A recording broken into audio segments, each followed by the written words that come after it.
Hey y'all, welcome back. I've got 5 more Starfield tips to share with you. The first one is regarding survey data. So throughout your travels, you will pick up in these notes here these planetary survey data. If you complete a planet, then it'll be a complete set of survey data.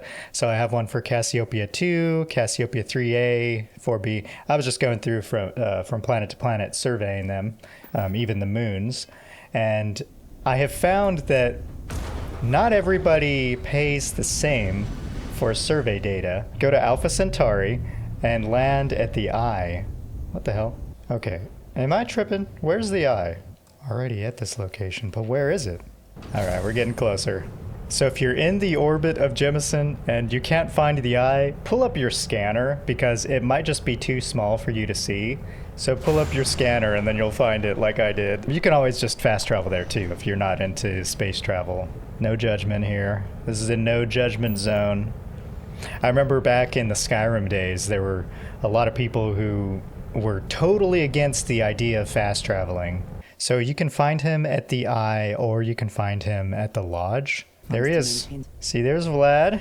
But yeah, the first option is to tell him you've got some survey data for him, and you can sell it to him for 2,500 if it's complete each. So you can just sell all these and make a little bit extra cash. It's not like an incredible amount, but hey, if you're trying to buy some stuff, some ammo or something, it's definitely worth selling it to Vlad. So another thing to note is that when you're in the Eye, on one of the benches around the length of the platform, there's like a viewing deck that goes around the circumference of the Eye. You will find a note called Alex Hayes' Note. I read about this.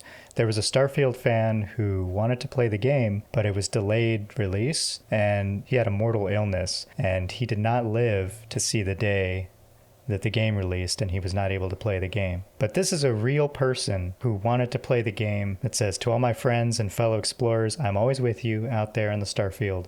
Love always, Alex Hay." So keep that with me. It's just a beautiful tribute to a fan of video games, a fan of Bethesda games, and someone who wanted to experience the Starfield but was not able to, and they immortalized him here. So I think that's a really beautiful thing. And the next thing about the Lodge is that if you go downstairs, even if you don't have a room yet, there is this area down here where you see all the equipment, the industrial and weapon workbenches and whatnot. There's all the workbenches you could ever need for crafting items and materials down here, even a research station. But my favorite part of this, and most players probably know this because they read on Reddit or whatever, but there is this storage box here, and the unique thing about it is that it doesn't have a max mass. It doesn't have a storage limit. So you can store as much stuff as you want in here. So what I'll do is I'll just, as I'm traveling, I'll pick up resources and then I'll drop them off in this storage box when I'm done. So that way, if I want to upgrade something, I just pick everything up and then I do the research or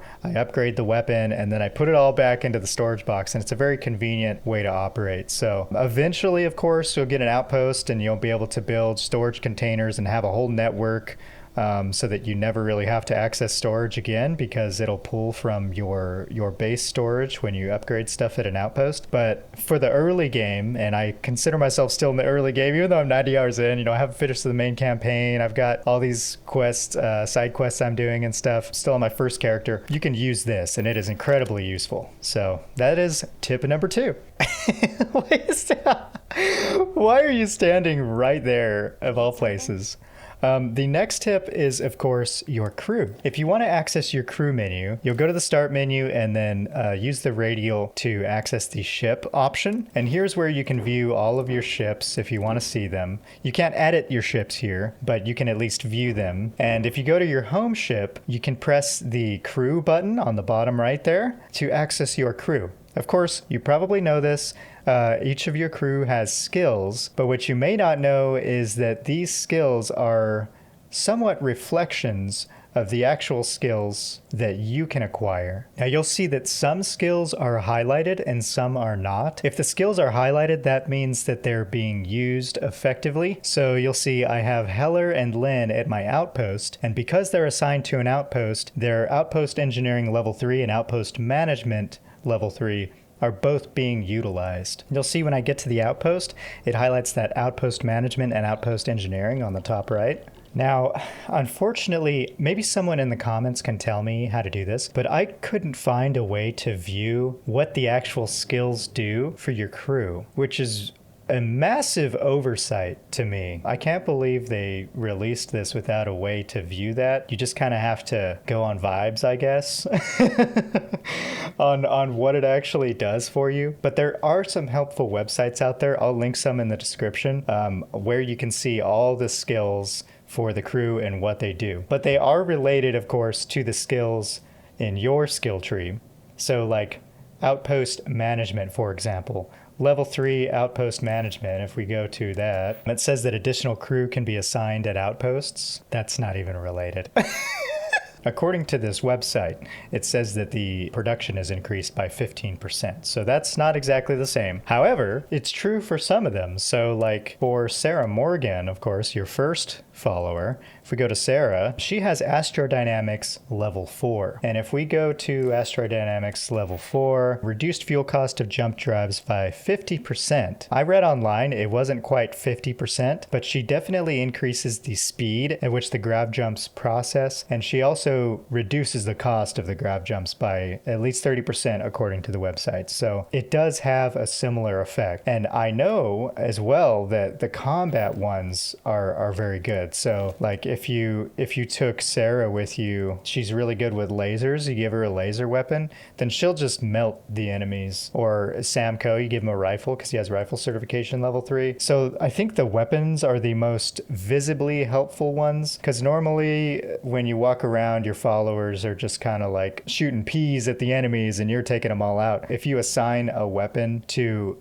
a follower that they're good at, you'll definitely see the difference. So that was a tip as well as a question, because why is it like this? I want to see the stats. I know they're there, they're in the back end, but it's also a thing like a lot of Bethesda games are like this. They have all these UI elements with the stats running in the background, and you don't actually really see what's happening. This even goes back to Morrowind. You had a hit rate percentage in Morrowind, but you couldn't see that while you were attacking. It didn't say, oh, miss, miss, miss. You just knew you were missing because of the audio cues. The stat percentage was there, but it wasn't like visible during combat. There's no numbers popping up in combat or anything like that, like there would be for a CRPG. Maybe this is par for the course for them, but if anybody knows a better way of seeing these, I would love to know. Please share that. Oh, another tip, and this one I learned from the community. Big thanks to NedERG6849.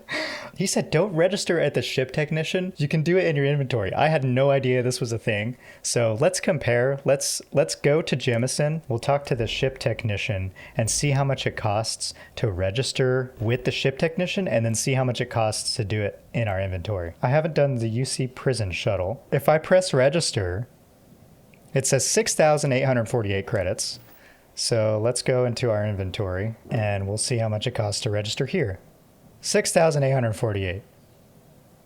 It's the same. It's the same. No! But the convenience is I don't have to go to a ship technician to register. And this is just one example, so I could be wrong. Maybe it's a lower price for other ships. Maybe it depends on the ship. I don't know. We'll have to test that. I'll test it on my own time, and I'll just report back for the next video whether it was successful or not. And the next tip is also from a wonderful viewer. Yeah, one of our fantastic viewers shared a little tip with us where if you are trying to navigate a planet at night and you drive, of course you can go first person if you want, But they said if you turn on the lights as you're getting out of the vehicle, then the lights will stay on. Because normally, see, I have the lights on. If I get out of the vehicle, the lights turn off. However, if I get into the vehicle and then I hold B to get out, but as I'm getting out, I turn the lights on, then they will stay on, giving me a viewing area for my mining or, whatever I'm doing. So I thought that was a pretty useful, pretty fun tip that I did not scope out So I thought it was a good one. So yeah, thank you to Not PC 48. Oh gosh, these names, bro. I don't know if they're just like auto-generated when you create an account on Google or something, but am I the only person who actually writes a username out when they make a username? I don't know why I care about it so much. You know, even if it's something that I'm not really going to use, I never use the automatically generated one. Anyway, well, thanks for watching.